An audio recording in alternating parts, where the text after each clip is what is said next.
Mo per tramenda Agnese, turmentata, passava il tempo senza trovare ambiente.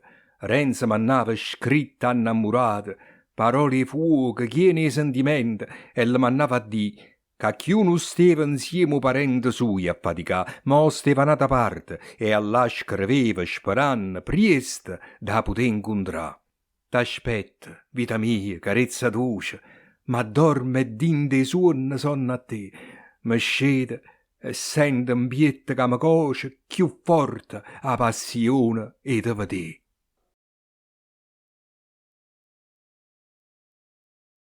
Saputo mo a dostevi casa Renzo, Agnese può informare sta cosa strana, pila per pila a u povero sfalenza scrivette a brutta storia sana sana. Poi la mannai una buona summatella, quell'ira se poteva sistimare fuori, nu piezzo di terra, a casarella, tanto a u paese, che tornava a fa. Le consigliava pure se trovava nata innamoratella, ad amicizia. Renzo stava svanendo là per là come li getta tutte sti notizie. Ma già scordare innamorata mia. Stonco su nanna, o che stia a verità. So cosa fa venire una malattia, so cose pazze. E chi m'ha già scordato? Ma come si può fare, Dio benedetto, a si scordare i vasi che ha giudato? È tutto bene che mi brucia un bietto. Lucia, Lucia, dimmi che pazziata. Se tu mi lasci che sarai sta vita? Perdendo a te io perdo suono e affetto. E se tu ovvero non ti sei pentita, meglio che avena la morte e io mi ricetta. Per chi fatichi io mo? Per qua ragione? Per chi ha già supportato sto scombino? Io perdo la fede e perdo la religione, mannaggia chi m'ha fatto sto destino. E che nottata amara che passaia, e ne chiagnetta lacrime di dolore, come se addubacchiaia pose sunnaia annamorata, bella chiù e nuciura, e in suon sospirava. Io t'ha chiamata, cu passione ardente, senza fine, tengo una smania ambietta rabbazzata, che non conosce sosta né confine, te voglio bene, cu chiù vero bene.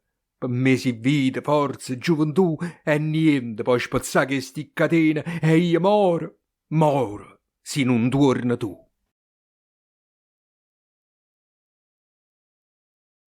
A chillu giorno cosa trista assai, s'accavallai nell'uno in coppa all'altra. Renzo non arrivava a parti mai e rimandava sempre una giornata. Mo per un tup e mo per un'altra cosa, mo succedeva questo e mo che state. A vita addiventava pericolosa. Ma ricordate voi che l'utriate, che l'anno 48 che a Milano fu fatto contro i furni dei furnari? A danno o veramente o pane o grana a cominciare a diventare assai rare e a comparetta a fame e a carestia. O cavero appicciai tutti in campagna e a priesse sofferenze, malattie, dolore, chiante, afflizione, lagna. No cristiana, per morsi di pane era capace a me e si fa scannà. Che tempo triste, che giornate di cane, o popolo tenevi che passà.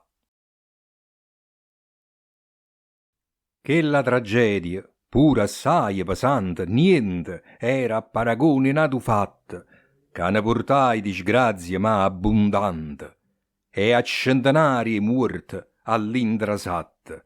Germania e Francia s'affrontarono in guerra e per sta guerra dinte e terra nostra straniera in quantità che serra e all'una e all'altra parte che batosta quanta battaglia quanto sangue asciumme per strade per campagne e case e grotte e a peste completai chillo sfrantum e chi n'avette buono l'ossa rotta fui specialmente a povera Milano che s'infattai senza nisciuno scampo, bastava solo una toccata di mano e la peste t'acchiappava in un lampo. Eppure Renzo, i peste s'infattaia, ma che stavolta per una buona sorte da brutta malattia sa scapputtaia, o poveriello sa scansaia a morte. A peste, a gran fericca e poveriello, eppure a Don Rodrigo va infattà. teneva la malattia per tutta la pelle e le mancava la forza di ricciatà.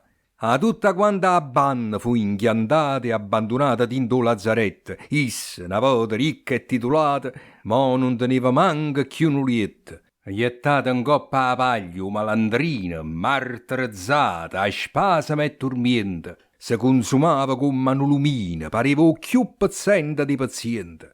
Guardava con due occhi asciutti e secchi, gente che sparpagliava e che moriva, giovane, vecchia, poveriella, ricca, volevano in dei tribuli da freva. Tutta là dentro, senza distinzione, a morte a chiste e a chilla si pigliava e non sentiva conto né ragione, senza pietà, acchiappava e ingarrottava.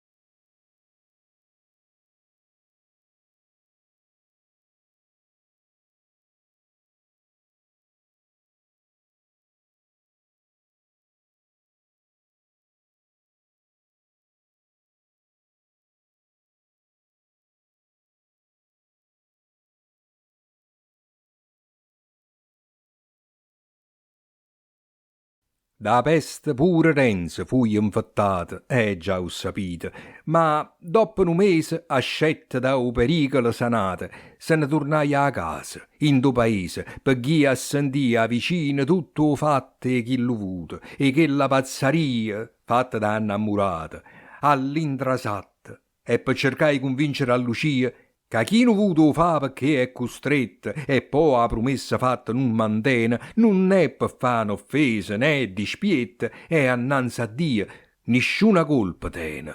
Come arrivai a casa, fu informata che innamorata insieme a una signora era partuta e non aveva dato più una notizia, niente fino allora.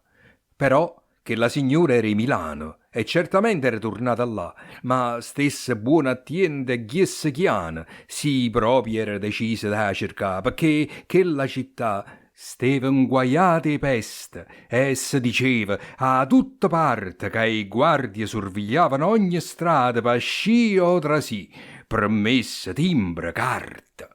Ma Renzo conosceva una maniglia capace di rapire qualunque porta, l'adoro di denaro, a maraviglia di far dritta pure la via più storta. E a così fuia. Appena che arrivai, a un posto di blocco detta un guardiano 4 monete d'oro e attraversai il ponte che lo portava in da Milano.